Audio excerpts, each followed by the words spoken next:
2023년 12월 7일 목요일 밤 11시 서울 강남 테헤란로의 한 오피스텔 지하 3층 주차장이었습니다. 형광등 몇 개만 켜진 스산한 공간에 최고급 외제차들이 줄지어 서 있었지요. 그 중에서도 유독 눈에 띄는 검은색 벤틀리 한 대. 시가 7억 원이 넘는 그 차에서 젊은 남자가 내렸습니다. 감색 캐시미어 코트, 에르메스 구두, 손목에 파텍 필립 시계.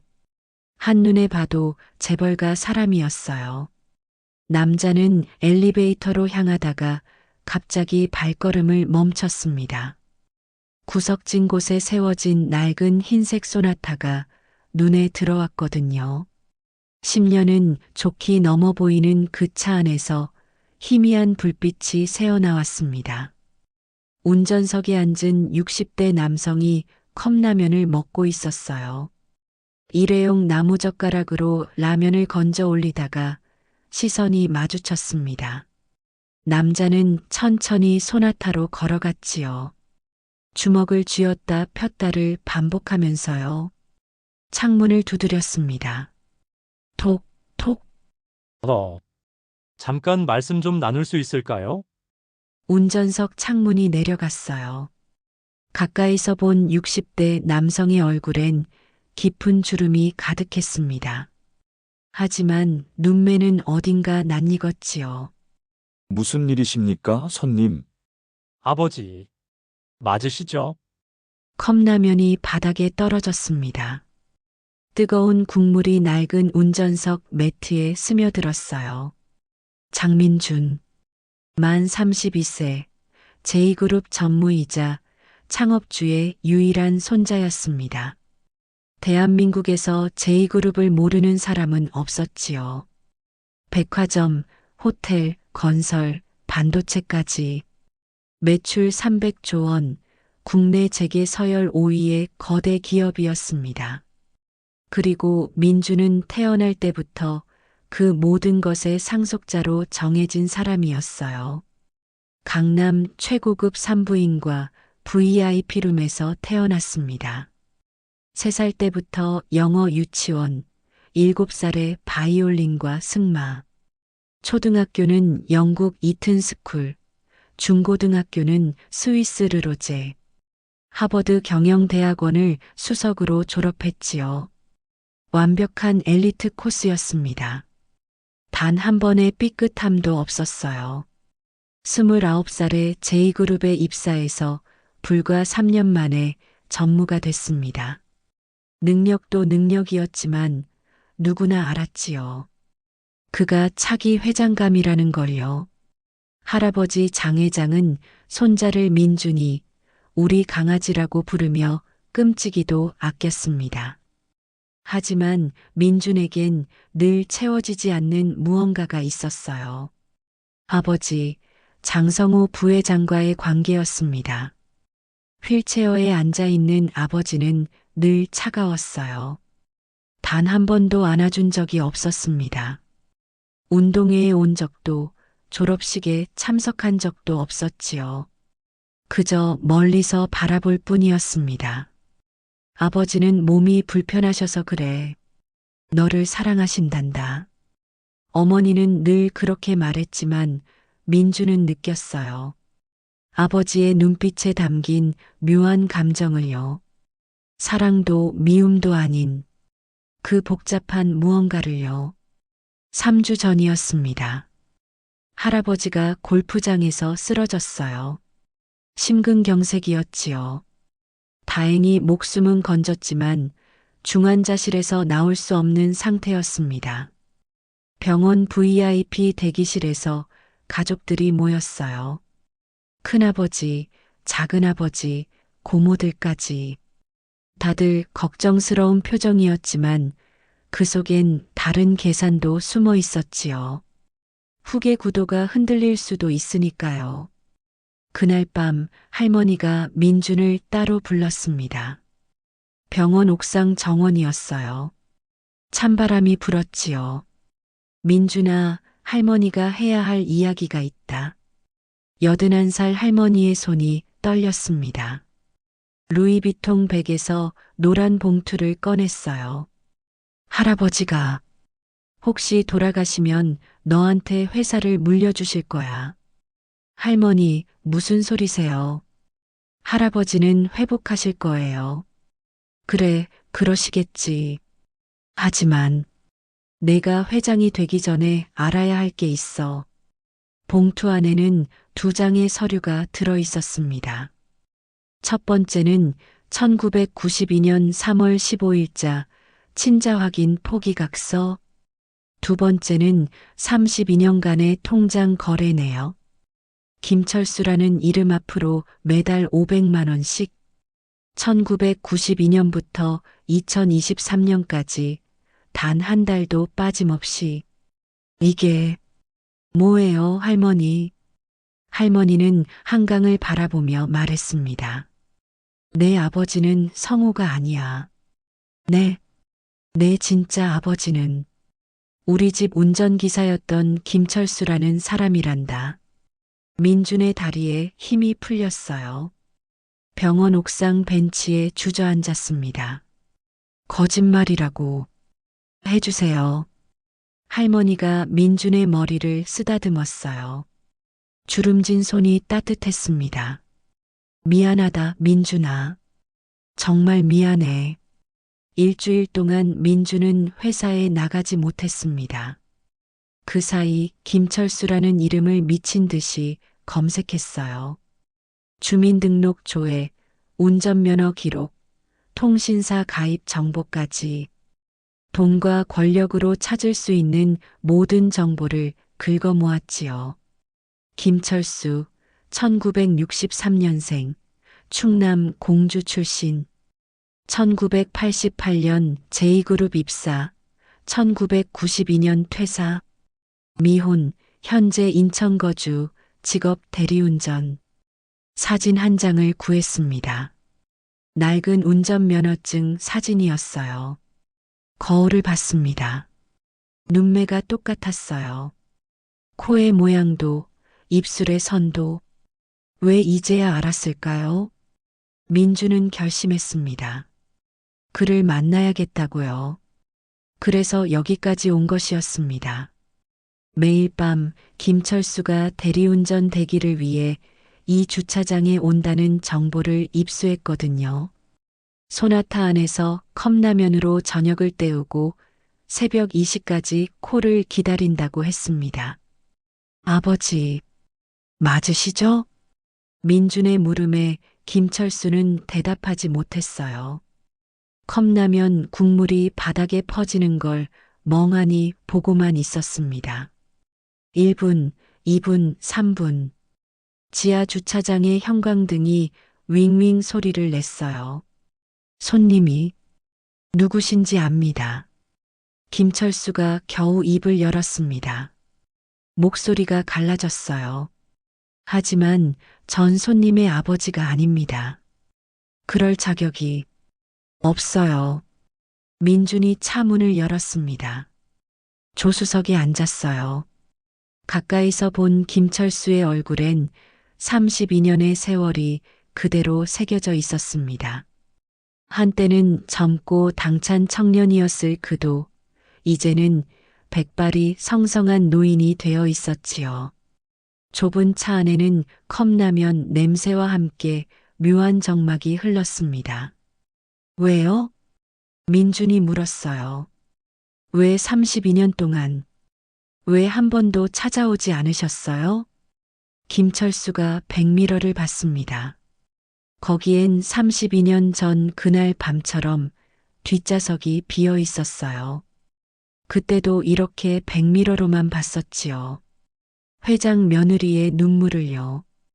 그게 약속이었으니까요. 약속이요? 아니, 손님이 행복하게 사는 것.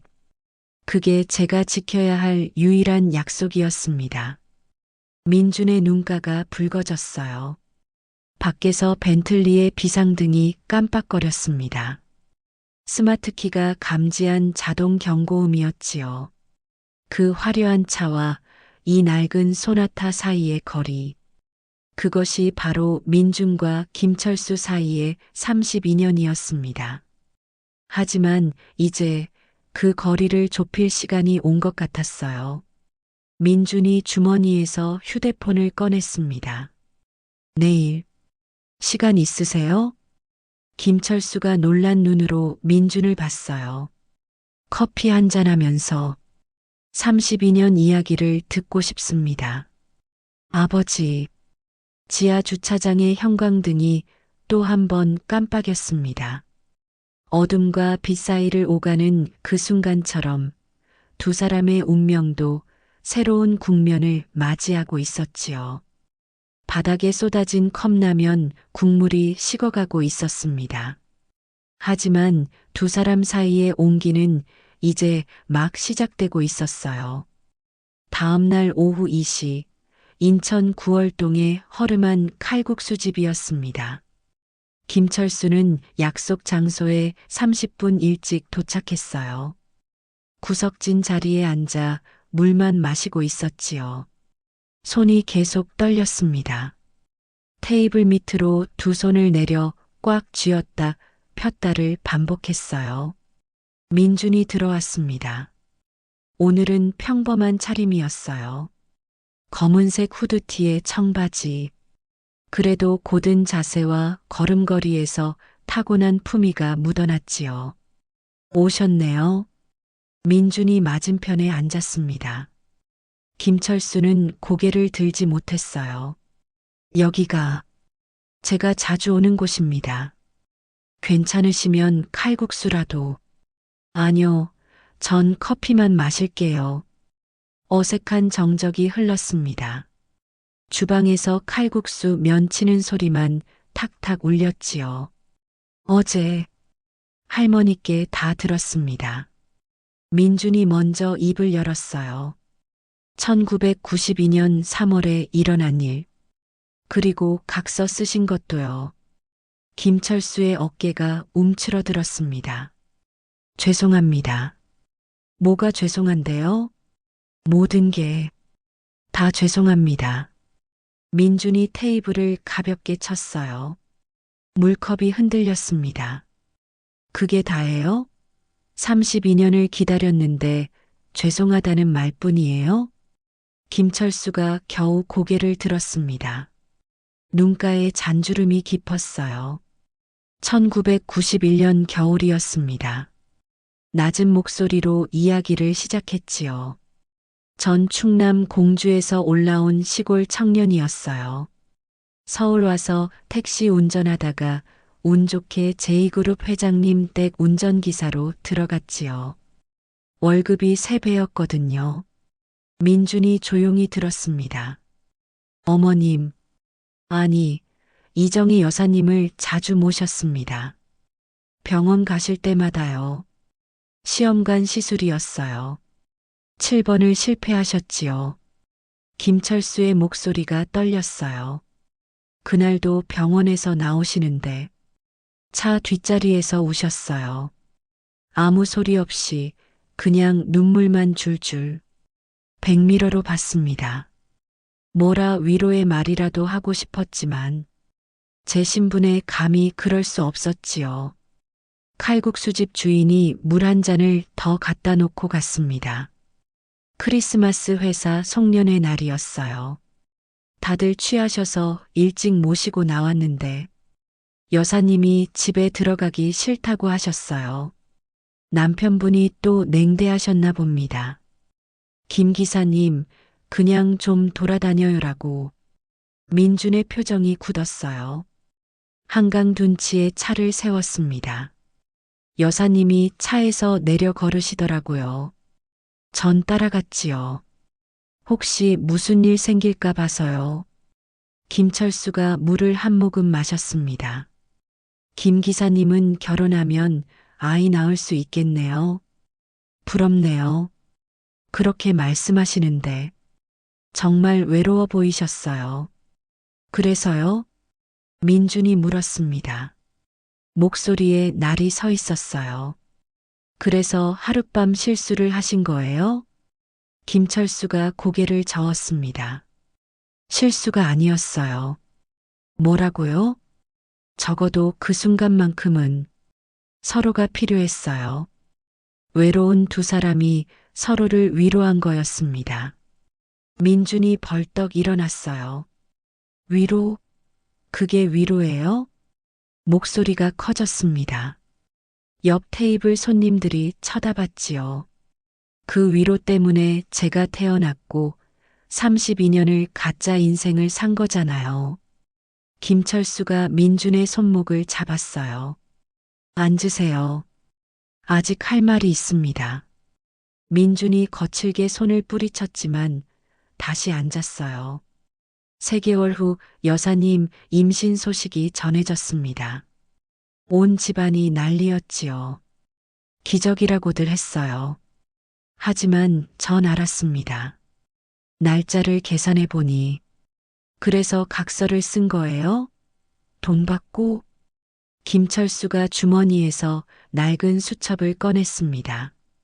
누렇게 변색된 종이를 펼쳤어요. 이걸 보세요. 수첩에는 빼곡한 날짜와 금액이 적혀 있었습니다. 1992년 4월부터 2023년 11월까지 매달 받은 500만 원 중 100만 원만 생활비로 쓰고 400만 원은 기부했습니다. 보육원, 미혼모 시설, 소년원 출소자 지원센터, 다 아이들을 위한 곳이었어요. 민준이 수첩을 뚫어지게 봤어요. 왜 그렇게까지? 속죄였습니다. 내 아이를 지키지 못한 죄를요. 김철수의 눈에 눈물이 고였어요. 회장님이 찾아오셨어요. 각서 들고요. 내가 이 아이 아버지라고 나서면 너도 죽고 아이도 죽는다. 사생아로 평생 손가락질 받을 거다라고. 맞는 말이었어요.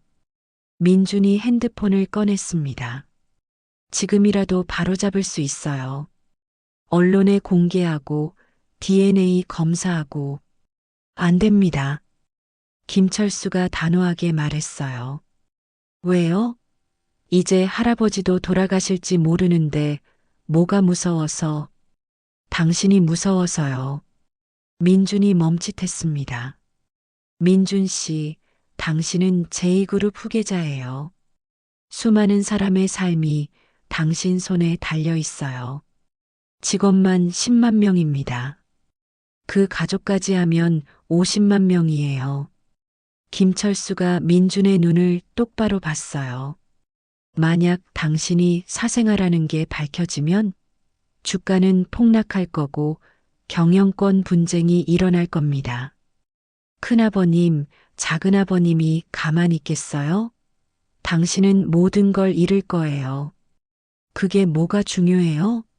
진실이 더. 진실이요? 김철수가 쓴웃음을 지었어요. 32년 전 저도 그랬어요. 진실이 중요하다고. 하지만 세상은 그렇게 돌아가지 않아요. 특히 재벌가는요. 칼국수집 문이 열렸습니다. 점심시간이 지나 손님들이 하나둘 들어왔어요.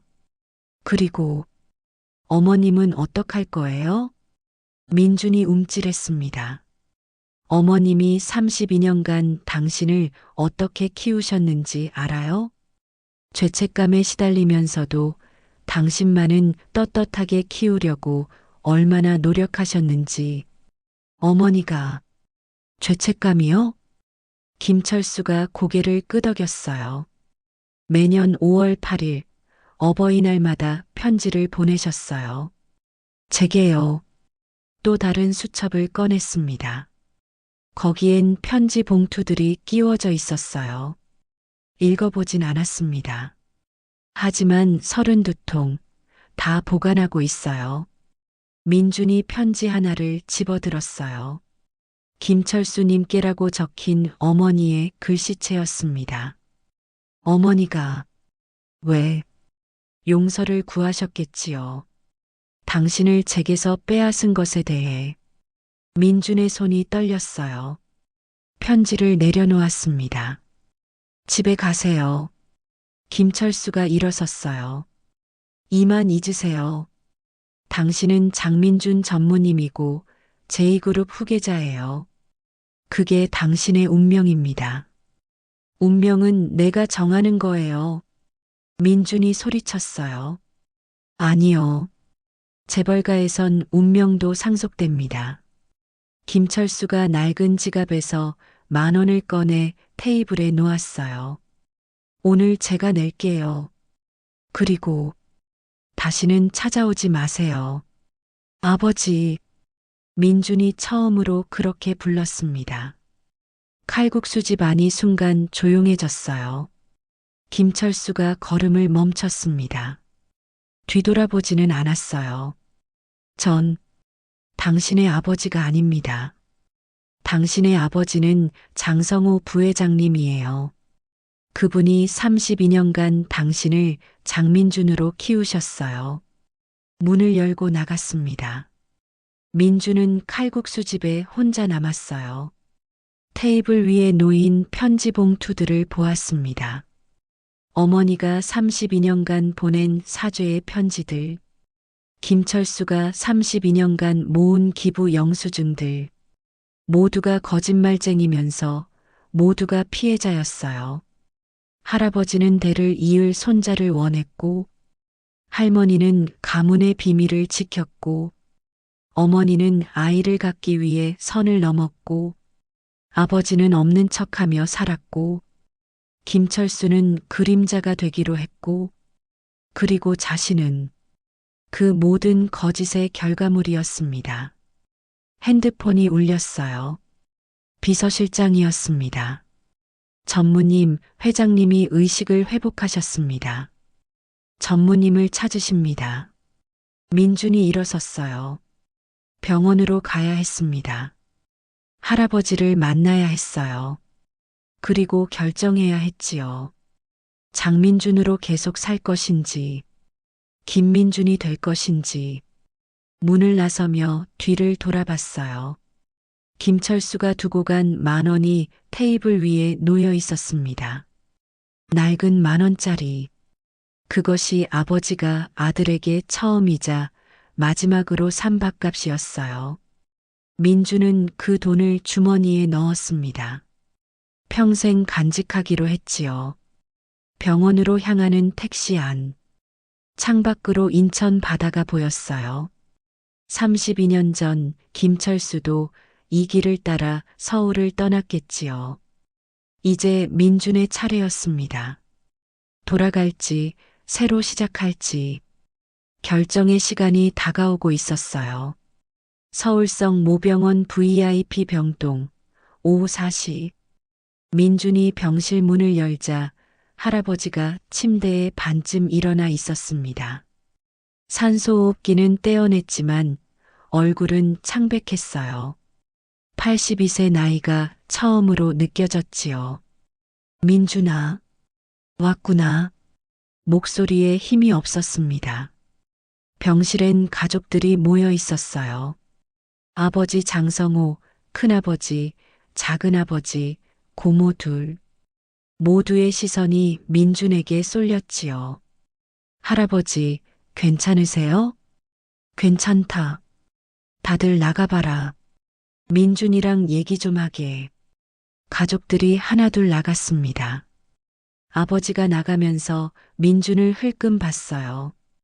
그 눈빛에 무언가 다른 게 있었지요. 할아버지가 민준의 손을 잡았습니다. 차가운 손이었어요. 너, 다 알았다며. 민준이 숨을 들이켰어요. 네, 할아버지. 미안하다. 제2그룹 회장 장태섭. 한 번도 누구에게 고개 숙인 적 없던 그가 손자에게 사과했습니다. 하지만 후회는 안 한다. 할아버지가 침대 옆 서랍을 가리켰어요. 그 안에 서류가 있다. 꺼내봐라. 유언장이었습니다. 그리고 주식량도 계약서도 있었어요. 제2그룹 지분 47%. 다 내 거다. 민준의 손이 떨렸습니다. 할아버지, 단 조건이 있다. 할아버지의 눈빛이 날카로워졌어요. 잠시 전에 쇠약한 노인이 아니었습니다. 300조 기업을 일군 경영자의 눈이었지요. 김철수, 그 사람과 연을 끊어라. 완전히. 민준이 서류를 내려놓았어요. 싫습니다. 뭐? 이제 막 아버지를 찾았는데 또 버리라고요? 할아버지가 민준의 뺨을 때렸습니다.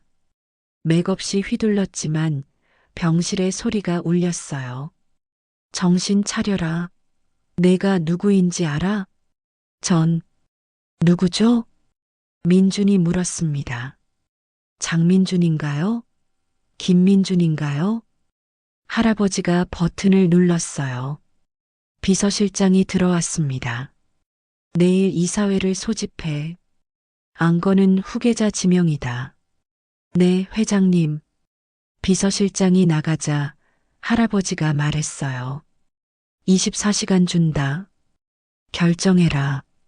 김철수를 택하면 넌 아무것도 없이 쫓겨난다. 제2그룹을 택하면 넌 모든 걸 갖게 된다. 그날 밤 민준의 펜트하우스.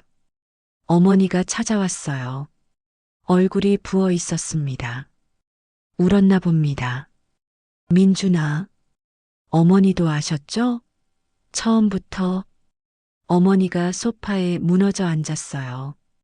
미안해. 정말 미안해. 왜 그러셨어요? 왜? 어머니가 손으로 얼굴을 가렸습니다. 내 아버지. 아니, 성호 씨는 결혼 전에 사고를 당했어. 하반신 마비만이 아니었어. 아이를 가질 수 없는 몸이 됐지.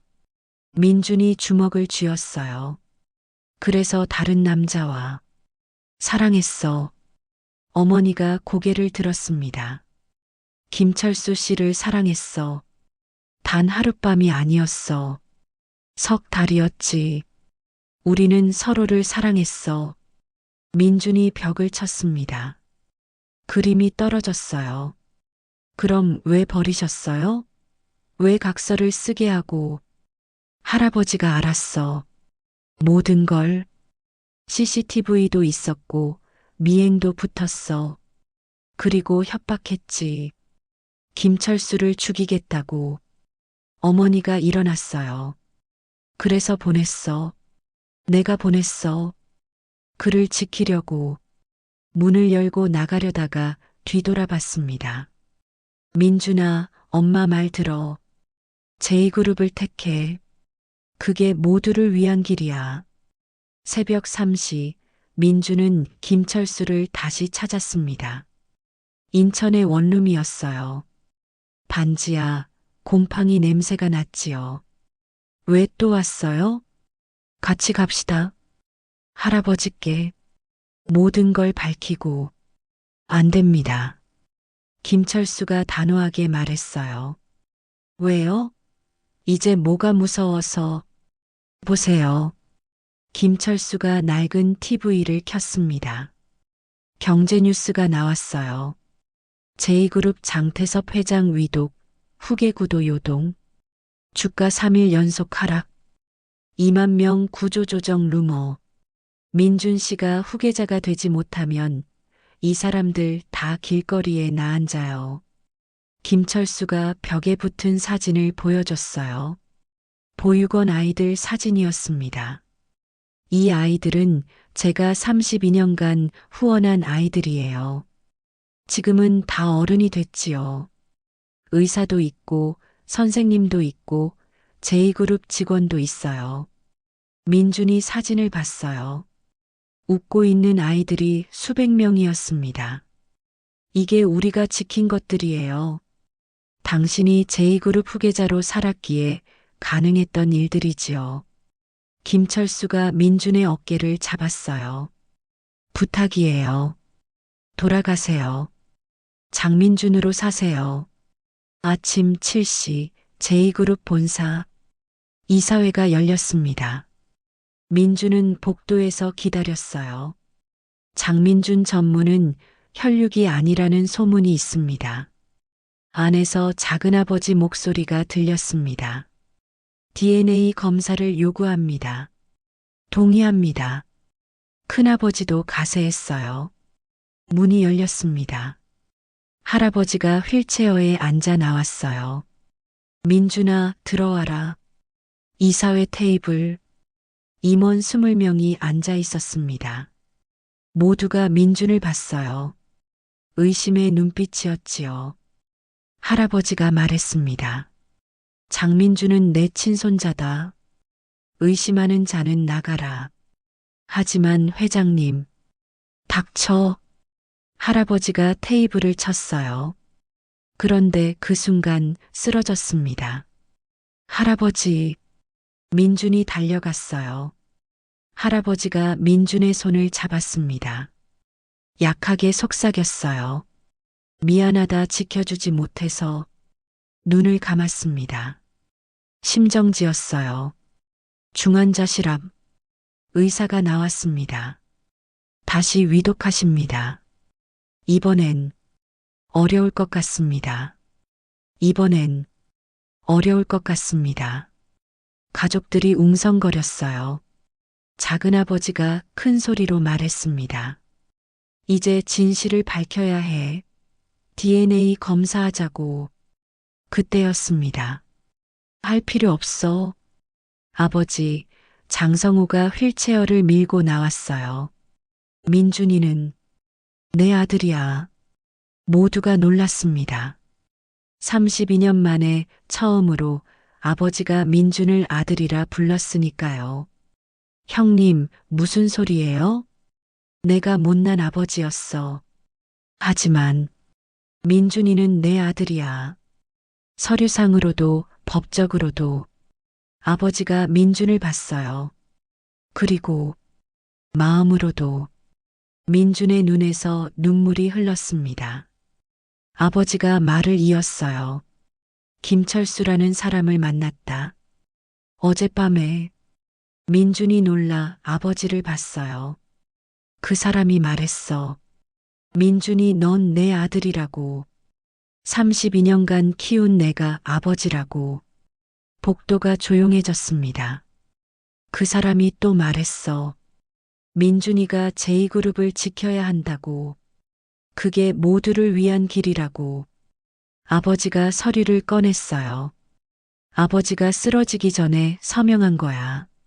민준이 너에게 내 지분 15%도 양도한다. 작은아버지와 큰아버지가 입을 다물었어요. 62% 지분. 절대적 경영권이었으니까요. 그날 밤 한강 다리. 민준은 난간에 기대 서 있었어요. 김철수가 옆에 왔습니다. 아버지가, 아니, 장성우 부회장님이 찾아오셨더군요. 네, 들었어요. 두 사람이 한강을 봤습니다. 불빛이 반짝였어요. 이제 어떻게 하실 건가요? 민준이 물었습니다. 전 계속 살던 대로 살 겁니다. 그림자로. 싫어요. 가끔이라도 만나요. 밥이라도 먹고. 김철수가 고개를 저었어요. 안 됩니다. 그럼 편지라도. 어머니처럼. 김철수가 민준을 봤습니다. 처음으로 제대로 봤어요. 아들의 얼굴을. 1년에 한 번, 한 달에 한 번, 3달에 한 번. 더는 안 돼요. 민준이 웃었습니다. 32년 만의 협상이었어요. 그리고 하나 더. 민준이 봉투를 건넸습니다. 뭡니까? 보육원 후원금이요. 이제 제가 할게요. 아버지 대신. 김철수의 눈가가 붉어졌어요. 또 하나. 또요? 제2그룹 운전기사로 와주세요. 회장 전속으로. 김철수가 놀라 민준을 봤어요. 농담이에요. 하지만 진짜 하고 싶은 말은. 민준이 김철수의 손을 잡았습니다. 아버지, 고맙습니다. 절 지켜주셔서 김철수가 처음으로 민준을 안았어요. 서툴고 어색했지만 따뜻했습니다. 멀리서 제2그룹 본사 건물이 보였어요. 내일 민준은 저곳으로 돌아갈 겁니다. 장민준으로 그리고 김민준으로 두 개의 이름을 품고 살아갈 겁니다. 그것이 그의 운명이었어요. 스스로 선택한 운명. 챕사 제2그룹 회장실 오전 10시 민준이 회장 자리에 앉은 지 일주일째였습니다. 할아버지는 기적적으로 의식을 되찾았지만 더 이상 경영에는 관여하지 않기로 했어요. 명예회장이 되었지요. 민준은 매일 서류 더미와 씨름했습니다. 그러다 금고 안에서 이상한 파일을 발견했어요. 1991년 특별 감사 보고서 먼지가 뽀얗게 앉은 파일이었습니다. 펼쳐보니 어머니와 김철수의 관계에 대한 감시 기록이었어요. 사진도 있었습니다. 젊은 시절 어머니와 김철수가 함께 걷는 모습. 두 사람은 웃고 있었어요. 진짜 사랑하는 사람들의 표정이었지요. 그때 비서가 들어왔습니다. 회장님, 큰아버님과 작은아버님이 찾아오셨습니다. 들어오시라고 해요. 두 삼촌이 들어왔어요. 표정이 좋지 않았습니다. 민준아, 우리가 할 얘기가 있다. 큰아버지가 서류를 던졌습니다. 이게 뭔지 알아? 김철수의 범죄 기록이었어요. 1992년 4월 폭행죄. 집행유예 2년. 내 진짜 아버지 정가자야. 민준이 서류를 살펴봤습니다. 날짜가 이상했어요. 각서를 쓴 직후였거든요. 이건 우리가 조작한 거야. 작은아버지가 비웃었습니다. 아버지가 시키셨지. 혹시 그 녀석이 딴 마음 먹을까봐 정가자로 만들어놨어. 민준이 주먹을 쥐었어요. 그래서 뭘 원하시는데요? 경영권을 내놔. 우리가 공동 경영하자. 거절하면요? 큰아버지가 USB를 꺼냈어요. 언론에 공개한다. 제2그룹 회장의 친부는 정가자. 주가 폭락은 기본이고 너는 끝이야. 민준이 일어섰습니다. 나가세요.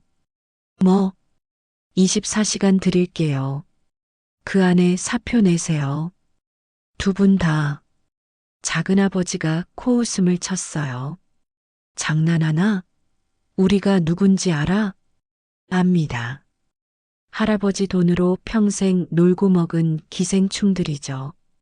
그날 저녁 민주는 김철수를 찾아갔습니다. 인천 바닷가였어요. 김철수가 자주 온다는 곳이었지요. 1992년 4월에 무슨 일이 있었어요? 김철수가 놀라 민준을 봤어요. 어떻게? 폭행죄 기록을 봤어요. 조작이라면서요. 김철수가 한숨을 쉬었습니다. 조작이 아니에요. 네. 진짜 때렸어요. 사람을. 바람이 불었습니다. 차가운 겨울 바다 냄새가 났어요. 각서 쓰고 일주일 후였어요. 어머님이 정혜 씨가 찾아왔어요. 도망가자고. 아이 데리고 셋이서 미국으로 가자고. 민준이 숨을 멈췄어요. 거절했어요. 그럼 다 죽는다고. 회장님이 가만 안 둘 거라고. 김철수가 주머니에서 담배를 꺼냈다가 다시 넣었습니다. 그날 밤 건달 10명이 찾아왔어요. 회장님이 보낸 거였죠. 경고였어요. 하지만 한 놈이 정혜 씨 사진을 들고 있었어요. 이 여자도 처리하라고 적혀 있었죠. 김철수의 눈빛이 변했어요. 미쳤어요. 정혜 씨를 건드린다니. 그래서 다 때려 눕혔어요. 정가가 생긴 건 그 때문이에요. 민준이 김철수의 손을 잡았습니다.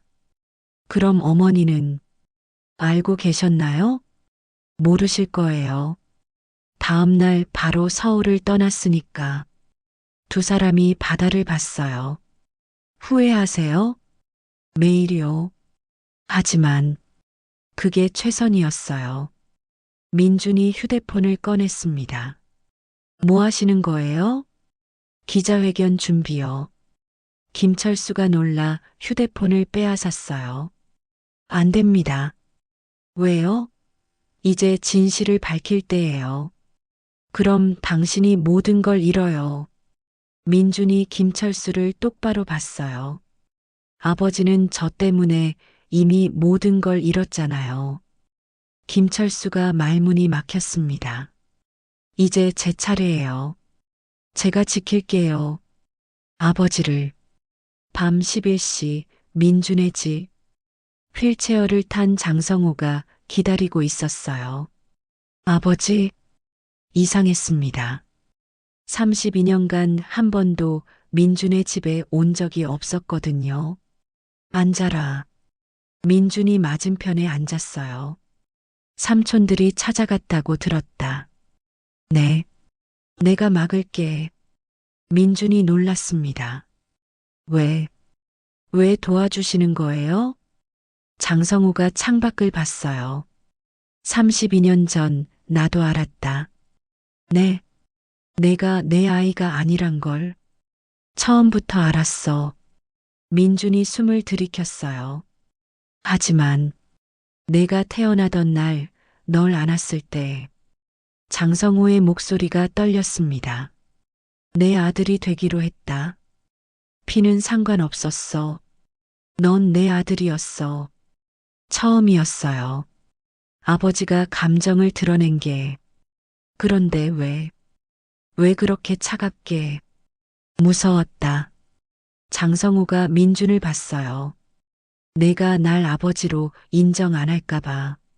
그래서 먼저 밀어냈다. 미안하다. 두 아버지의 아들. 한 명은 혈연으로, 한 명은 선택으로. 둘 다 민준을 지키려 했어요. 각자의 방식으로. 다음 날 아침 제2그룹 이사회. 큰아버지가 자신만만하게 들어왔어요. 결정했나? 네, 했습니다. 민준이 리모컨을 들었어요. 화면에 동영상이 떴습니다. 32년 전 할아버지 서재. 몰래카메라 영상이었어요. 김철수를 죽여. 사고로 위장해. 할아버지 목소리였습니다. 하지만 회장님, 그건 큰아버지의 젊은 시절 목소리였어요. 내가 하기 싫으면 내가 다른 놈 시킨다. 아닙니다. 제가 하겠습니다. 민준이 영상을 멈췄어요. 할아버지 금고에 있었어요. 보험용으로 녹화하신 것 같더군요. 큰아버지 얼굴이 하얗게 변했습니다. 이건 교사살인 미수죠. 공소시효 없는. 민준이 서류를 던졌어요. 사표서예요. 서명하세요. 그때 회의실 문이 열렸습니다. 할아버지가 휠체어를 타고 들어왔어요. 아버지, 큰아버지가 벌떡 일어났습니다. 앉아. 할아버지가 민준 옆에 섰어요. 민준이가 내 후계자다. 반대하는 놈은 나가라. 하지만 아버지, 민준이는 내 손자다. 할아버지가 큰아버지를 봤습니다. 그리고 넌 내 아들이 아니다. 오늘부로. 충격이었어요. 할아버지가 직접 아들을 자르다니. 32년 전 내가 무슨 짓을 했는지 안다. 김철수를 죽이려 했지. 그건 아버지가 시켜서. 시킨 적 없다. 할아버지가 민준을 봤어요. 내가 한 건 협박뿐이었다. 죽이려 한 건 너희들이야. 진실이 드러났습니다. 더 복잡하고 더러운 진실이. 한 달 후 보육원 졸업식. 김철수가 32년간 후원한 보육원이었어요. 민준이 단상에 섰습니다. 여러분의 후원자를 소개합니다. 김철수 선생님이십니다. 김철수가 당황해서 손을 저었어요. 아니에요, 저는 32년간 매달 400만 원, 총 15억을 후원하신 분입니다. 아이들이 박수를 쳤어요. 김철수가 무대로 끌려 올라갔습니다. 그리고 제가 한 가지 더 발표할 게 있습니다. 민준이 마이크를 잡았어요. 제2그룹 김철수 장학재단을 설립합니다. 매년 100명의 아이들을 대학까지 지원할 겁니다. 김철수의 눈에서 눈물이 흘렀어요. 왜 이렇게까지? 아버지가 지켜준 아이들을 이제 아들이 지킬게요. 두 사람이 손을 잡았습니다. 사진 기자들이 사진을 찍었어요. 제2그룹 회장, 숨겨진 후원자와 함께. 기사 제목이었습니다. 진실은 숨겼지만 본질은 드러냈어요. 무대 아래 휠체어에서 장성호가 박수를 쳤습니다. 그 옆에서 어머니가 울고 있었어요. 멀리서 할아버지도 지켜보고 있었습니다. 처음으로 미소를 지었어요. 32년의 거짓이 끝나고 새로운 진실이 시작되었습니다. 완벽하진 않지만 모두가 선택한 진실. 그것으로 충분했어요. 마이너스 2년 후 2025년 11월 제2그룹 창립 60주년 기념식. 민주는 이제 34세, 제2그룹을 완전히 장악한 젊은 회장이었습니다. 매출은 350조로 늘었고 청년 고용 1위 기업이 되었어요. 기념식이 끝나고 회장실로 돌아왔을 때 책상 위에 편지 한 통이 놓여 있었습니다. 민준에게. 김철수의 글씨였어요. 편지를 열었습니다. 병원 진단서가 들어 있었지요. 간암 말기, 여명 3개월. 민준의 손에서 편지가 떨어졌습니다.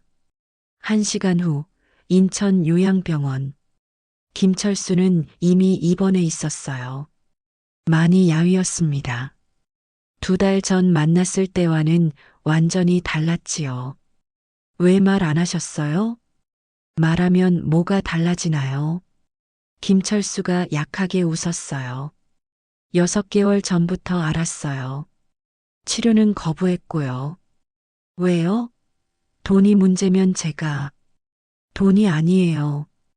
김철수가 창밖을 봤습니다. 충분히 살았어요. 아들도 봤고 성공하는 것도 봤고. 민준이 김철수의 손을 잡았어요. 뼈만 남은 손이었습니다. 한 가지 부탁이 있어요. 뭐든지 하세요. 내가 죽으면 조용히 보내주세요. 가족장 말고. 민준이 고개를 저었어요. 안 됩니다. 아버지는 우리 가족이에요. 법적으로 남남이에요. 그럼 법을 바꾸면 되죠. 그날 밤 민준의 부모님 집. 민준이 모든 걸 털어놨어요. 김철수의 병, 그리고 자신의 계획을. 어머니가 손으로 입을 가렸습니다. 철수 씨가 암이라고? 32년 만에 어머니가 그의 이름을 불렀어요.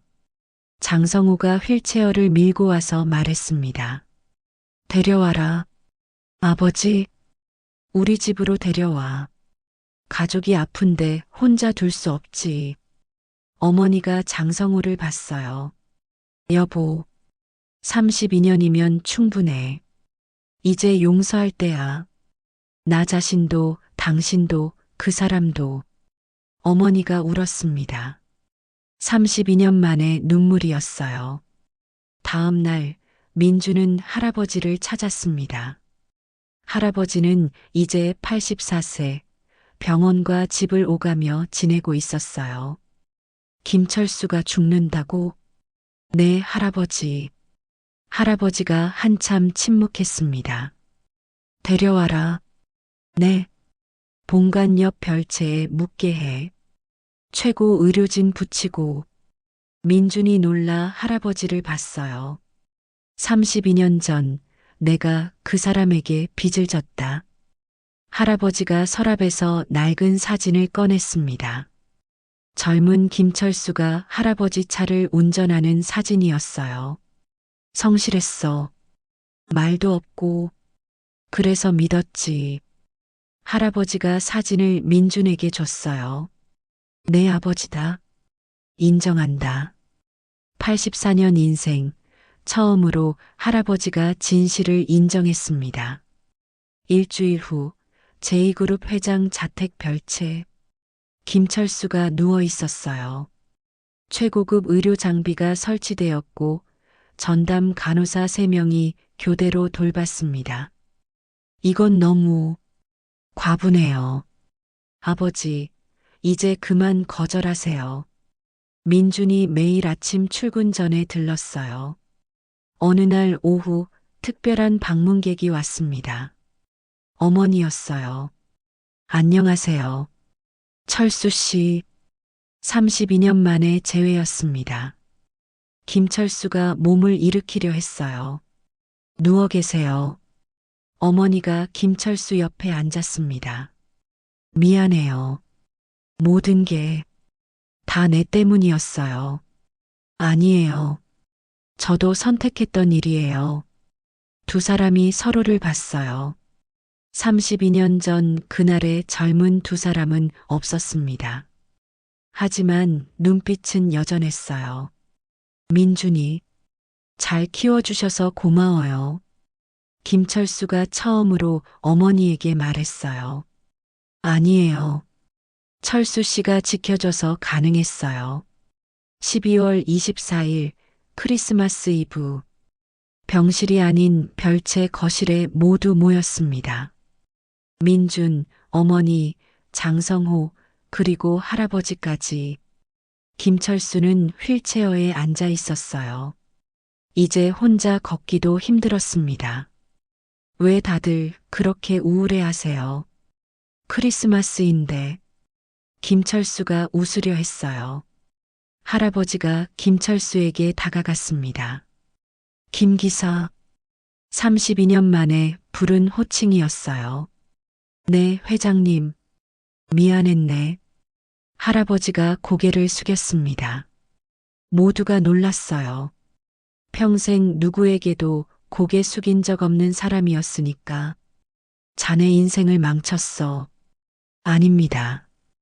덕분에 좋은 아들을 봤습니다. 할아버지가 김철수의 손을 잡았어요. 마지막 소원이 뭔가? 김철수가 민준을 봤습니다. 가족 사진. 한 장 찍고 싶어요. 사진사가 왔어요. 별채 거실, 크리스마스 트리 앞. 중앙에 김철수와 할아버지가 앉았습니다. 뒤에 민준, 어머니, 장성우가 섰어요. 하나, 둘, 셋. 찰칵. 첫 번째 가족 사진이었습니다. 32년 만에, 아니, 처음으로 찍은 진짜 가족 사진. 한 장 더 찍을까요? 네, 그런데 잠깐만. 민준이 뭔가를 가져왔어요. 액자였습니다. 보육원 아이들과 찍은 사진이었죠. 이 아이들도 가족이에요. 액자를 김철수 품에 안겨드렸습니다. 다시 찰칵. 그날 밤 김철수는 일기를 썼어요. 2025년 12월 24일. 오늘 처음으로 가족이 생겼다. 아니, 원래 있었는데 이제야 만났다. 32년이 걸렸지만 늦지 않았다. 아들아, 사랑한다. 말로 하지 못해 글로 남긴다. 12월 31일 새벽 4시. 민준의 전화가 울렸어요. 회장님, 김철수 선생님이 찾으십니다. 민준이 달려갔습니다. 김철수는 의식이 또렷했어요. 민준아. 처음으로 편하게 이름을 불렀습니다. 내 아버지, 내가 간 후에 내 어머니 잘 모셔라. 그리고 장성호 부회장님도. 무슨 소리세요? 아버지가 직접. 김철수가 민준의 손을 잡았어요. 고맙다. 나를 아버지라 불러줘서. 아버지. 그리고 사랑한다. 32년 만에 처음이자 마지막으로 한 말이었어요. 저도 사랑해요, 아버지. 김철수가 미소를 지었습니다. 그리고 천천히 눈을 감았어요. 새벽 4시 47분. 2025년의 마지막 날. 김철수는 가족의 품에서 눈을 감았습니다. 2026년 12월 31일. 김철수 기념관 개관식. 제2그룹이 100억을 들여 지은 청소년 복지센터였어요. 보육원, 도서관, 직업훈련소가 함께 있었습니다. 민준이 단상에 섰어요. 1년 전 오늘 제 아버지가 돌아가셨습니다. 청중이 조용해졌어요. 김철수. 평범한 이름입니다. 평범한 사람이었어요. 하지만 민준이 잠시 말을 멈췄습니다. 가장 위대한 아버지였습니다. 32년간 그림자로 살면서 아들을 지켰고 받은 돈으로 수백 명의 아이를 도왔습니다. 무대 옆에 어머니와 장성호가 나란히 앉아 있었어요. 할아버지도 휠체어에 앉아 있었습니다. 이제 그분의 이름을 세상에 알립니다. 자랑스러운 제 아버지 김철수입니다. 박수가 터졌어요. 민준이 하늘을 봤습니다. 맑았어요. 1년 전 그날처럼. 아버지, 보고 계시죠? 이제 숨지 않으셔도 돼요. 당당한 제 아버지니까요. 기념관 입구에 동판이 걸렸습니다.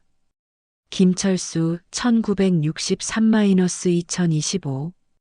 가장 평범하고 가장 위대했던 아버지. 그림자였지만 빛이었던 사람.